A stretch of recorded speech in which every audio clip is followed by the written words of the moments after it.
Hello जी। तो आज हम आपको ये ब्लाउज़ बनाना बताएंगे सिंपल तरीके से फ्रंट ओपन। ये हमने उस दिन उस लहंगे के साथ कटिंग किया था, वही ब्लाउज़ है। लेकिन फ्रंट ओपन ब्लाउज़ आप बिल्कुल आसान तरीके से किस तरह से बना सकते हैं, मैं सिर्फ आपको वो ट्रिक इसमें बता रही हूँ। हम दोनों तरफ से बंद ब्लाउज़ यानी कि जैसे हम कुर्ती की फ़िटिंग करते हैं बिल्कुल वैसे ही फ़िटिंग करेंगे।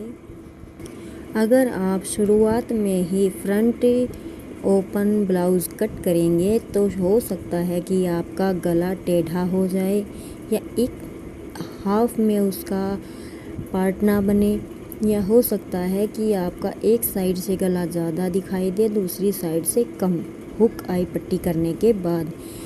तो ये प्रॉब्लम आज मेरे इस तरीके के बताने के बाद बिल्कुल ख़त्म हो जाएगी और आपको मुझे उम्मीद है कि एक बार में ही समझ आ जाएगा। तो जैसा कि आप देख रहे हैं, मैं बिल्कुल सिंपल तरीके से एक और एक पट्टी बैक पार्ट पे लगाई है गले पर, उसे मैं फ़ोल्ड करूँगी। ये तो मेरे ख्याल से सभी को आता है, तो बिगनर्स हैं वो भी आसानी से इस ट्रिक को कैच कर सकते हैं और आसानी से ब्लाउज़ तैयार कर सकते हैं। इस तरीके से आप या बैक बनाएं या फ्रंट ओपन बनाएं, आपको किसी चीज़ में कोई प्रॉब्लम नहीं होगी। तो मैंने गला तैयार कर लिया है और मैं पीछे के टक्स भी डाल लिए हैं। अभी हम एक सीधी पट्टी लेंगे क्योंकि मेरे पास कपड़ा इतना ही बचा था लहंगा स्टिच करने के बाद, तो मैं लेंथ के हिसाब से ही ब्लाउज़ कट किया था। अब मैं इनर से बची हुई पट्टियों से इसकी फोल्ड करने वाली पट्टी लगाऊंगी, जिसमें अंदर हम तुरपाई कर देंगे तो हमारा ब्लाउज़ फुल लेंथ का तैयार हो जाएगा। ये मैं 14 इंच का तैयार बनाऊंगी। सेम उसी तरीके से हम फ्रंट को उठाएंगे और मैंने फ्रंट का इनर भी लिया है। मैं फ्रंट में 3 इनर लगा रही हूँ, यानी कि एक तो मेन पार्ट होगा, 2 इनर होंगे। एक इनर में हम पैड अटैच करेंगे। अगर आपको पैड अटैच करना ब्लाउज़ में कैसे करते हैं सीखना है तो प्लीज़ मेरे चैनल को सब्सक्राइब कीजिए और कमेंट कीजिए। मैं आपकी इसकी भी वीडियो आसानी से सिलने वाली डालूँगी। तो फ्रेंड्स, मैंने इसमें पहले टक्स डाल लिए हैं क्योंकि मुझे मेन पार्ट को इनर के साथ जॉइंट करना था, तो पहले मैंने इसमें टक्स डाल लिए हैं। अभी हमारा पार्ट जॉइंट हो गया है। अब जो ये तीसरा पार्ट है इसका यानी कि इनर का, इसमें भी मैं टक्स डाल लूँगी और तो हमारे ये दोनों पार्ट तैयार हो जाएंगे। और मैं फ्रंट पार्ट को बिल्कुल रेडीमेड बना रही हूँ, यानी कि बगैर तुरपाई के। तो अभी मैं इनमें करूँगी पैड अटैच और ये 1 टक्स ब्लाउज़ में बनाती हूँ। इनसे एकदम मस्त फिटिंग आती है। अगर आप यकीन नहीं होता तो एक बार ट्राई करके देखिएगा ज़रूर। तो मैंने पैड अटैच कर ली हैं। अभी मैंने जो फ्रंट और इनर को जॉइंट किया था टक्स के साथ, उसी पर मैं ये पैड वाला इनर रखूँगी सीधे पर उल्टा, और फिर मैं गले की शेप में इसके स्टिच कर दूँगी। क्योंकि हम ये रेडीमेड बना रहे हैं तो इस वजह से मैं फ्रंट पार्ट में कोई तुरपाई का काम नहीं रखूँगी। अब हम इसमें सिलाई की है वहाँ तक गले की गोलाई में छोटे छोटे कट लगाएंगे। इससे होता ये है कि हमारा फोल्ड ना अच्छा आता है फिनिशिंग के साथ। अब मैं सेम, क्योंकि इसकी लंबाई फुल थी जितनी मुझे रखनी थी, 1/2 इंच एक्स्ट्रा था, तो मैं उस पर 1/2 इंच पर एक सिलाई लगा दूंगी। तो हमारा ये हो जाएगा रेडीमेड तैयार, यानी कि बिना तुरपाई का फ्रंट। तो अभी हम इसको अंदर से हाथ डालकर इन पैड को सीधा करते हुए ब्लाउज़ को सीधा करेंगे और झटकाएंगे। तो ये देखिए हमारा ब्लाउज़ का फ्रंट पार्ट रेडी हो गया है। अब इस पर हम लब की सिलाई लगाएंगे, जिसे हम बैठाने वाली सिलाई बोलते हैं, वो आधा इंच पर या पॉइंट पर भी लगा सकते हैं आप। मैं आधा इंच के गैप पर ही लगाती हूँ क्योंकि उससे गले की फिनिशिंग ना अच्छी आती है।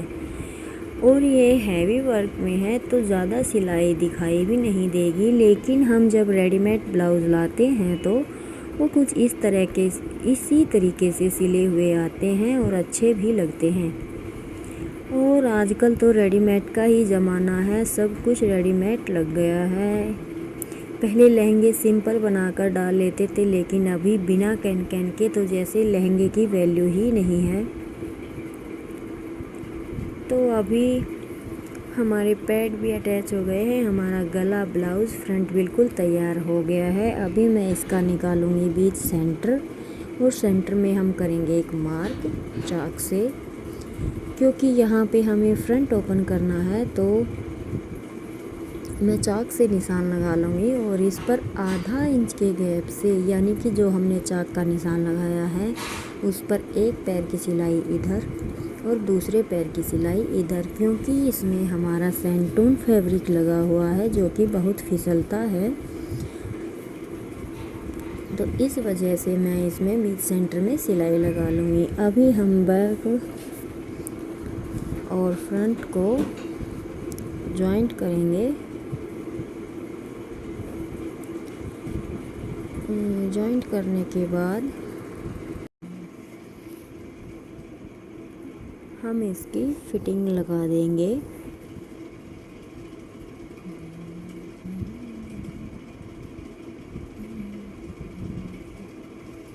मैंने जो बीच सेंटर में सिलाई लगाई है उससे हमें फिटिंग करने में भी आसानी रहेगी। तो हम बीच सेंटर से मार्किंग करते हुए दोनों साइड हम इसकी फिटिंग का निशान लगाएंगे और उस पर लगाएंगे सिलाई। तो हमारा रेडीमेड ब्लाउज़ तैयार हो जाएगा बिल्कुल फिनिशिंग के साथ और बिल्कुल आसानी से। और आप इस ब्लाउज़ को झटपट से तैयार कर पहन सकते हैं। तो जी मैंने ये निशान लगा लिए हैं। अभी चलते हैं मशीन पर और इस पर करते हैं सिलाई। तो मैं हमेशा फ्रंट पार्ट को नीचे रखकर ही फिटिंग के निशान लगाती हूँ, क्योंकि हमारे वे टक्स जो होते हैं वो फ्रंट पार्ट में बड़े होते हैं और छोटे ऊपर के पार्ट में होते हैं। तो अभी मैं फिटिंग पे जो निशान लगाया है उन पे इनके सेंटर को मिलाते हुए सिलाई लगा लूँगी। और ये मानिए कि हमारा आधे से ज़्यादा ब्लाउज़ तैयार हो गया है। बचा क्या है, सिर्फ बाजू लगानी है और आगे की हुक पट्टी लगानी है बस, और तैयार है हमारा। अभी अगर आप चाहें तो ये बैक पार्ट को भी बिल्कुल रेडीमेड तैयार कर सकते हैं, लेकिन उसमें भी हमें 3 अस्तर लगाने होंगे, यानी कि एक मेन फैब्रिक और 2 अस्तर। क्योंकि ये फैब्रिक नेट का है तो इसीलिए हमें 3 पार्ट करने होंगे। अगर ये फैब्रिक हमारा जॉर्जेट में होता या हैवी कपड़े में होता तो हमारा एक मेन फैब्रिक और दूसरा अस्तर से भी काम चल जाता।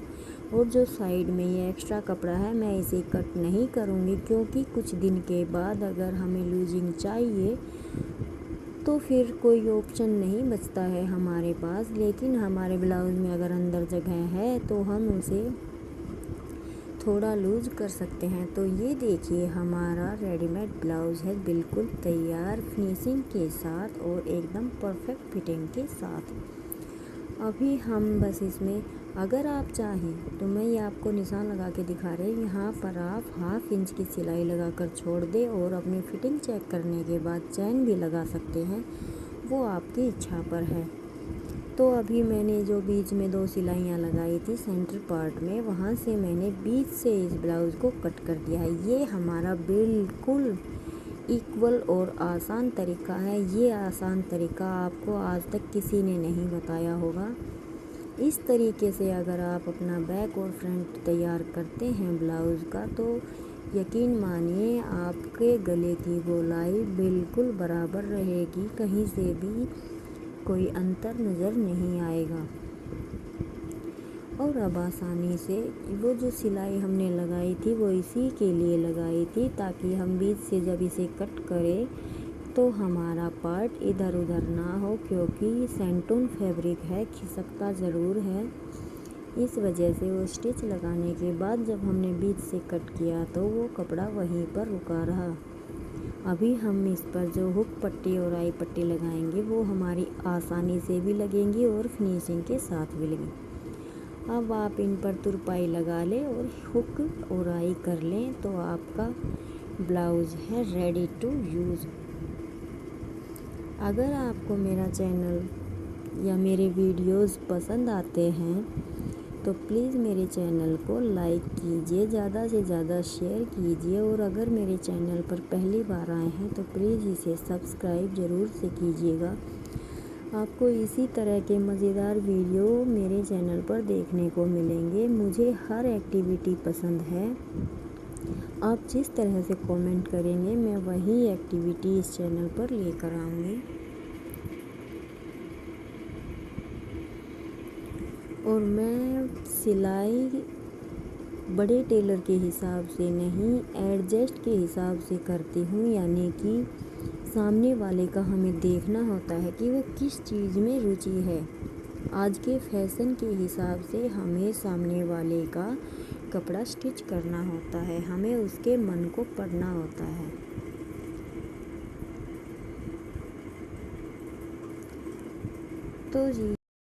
तो जी मिलते हैं अगली वीडियो में।